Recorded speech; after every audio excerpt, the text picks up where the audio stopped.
अस्सलाम वालेकुम दोस्तों, क्या हाल चाल है। कश्मीर व्लॉग भाईजान, आपके कमेंट जो है ना, पहले के साथ दूसरा नहीं मिल रहा, दूसरे के साथ तीसरा नहीं मिलेगा। बहरहाल ये कमेंट है जी कि एक पासपोर्ट की मियाद अगर 1 माह रहती हो तो इस सूरत में ट्रैवल किया जा सकता है। बिल्कुल किया जा सकता है। एक्सपायर भी हो जाए तो होम कंट्री आप जा सकते हैं, जो आपकी नेशनल एयरलाइन है उसके ऊपर, और एम्बेसी से लेटर लेके एयरलाइन को दिखा के आप आओ। ठीक है जी। और एक और बात, कि मस्कत ओमान एयरपोर्ट से एयर टिकट मिल जाती है। टिकट मिल जाती है, लेकिन वहाँ पर न्यू खान न्यू चौधरी या नईम कोच नहीं है। ड्राइवर नहीं है कि जी आप अड्डे पे गए, बस का आधे घंटे बाद बस जा रही है और आप बैठ के चले जाएंगे टिकट लेके, वैसा नहीं होता। आपको टिकट लेनी है, फ्लाइट का वेट करना है, फिर आप जाके जो है ना जा सकते हैं। हाँ, अगर आप एयरपोर्ट से टिकट खरीदना चाहते हैं तो वहाँ पे जाके आप टिकट खरीद सकते हैं, नो प्रॉब्लम। सर इधर आ जाओ, मैं कहा वीडियो च ही आ जाओ तुसी।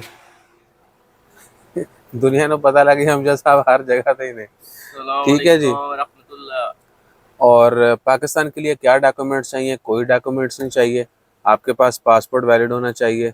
नहीं भी है तो मैंने तरीका बता दिया है। और आपका अगर ओमान का वीज़ा है, कोई भी वीज़ा, वो वैलिड होना चाहिए। ठीक है जी। अगर वीज़ा ख़त्म हो गया है तो आपने वो स्टेटस कैंसिल करवाना है, कैंसिलेशन का पेपर होगा, तो आप एयरपोर्ट से बोर्डिंग कर पाएंगे, अदरवाइज़ नहीं होगी।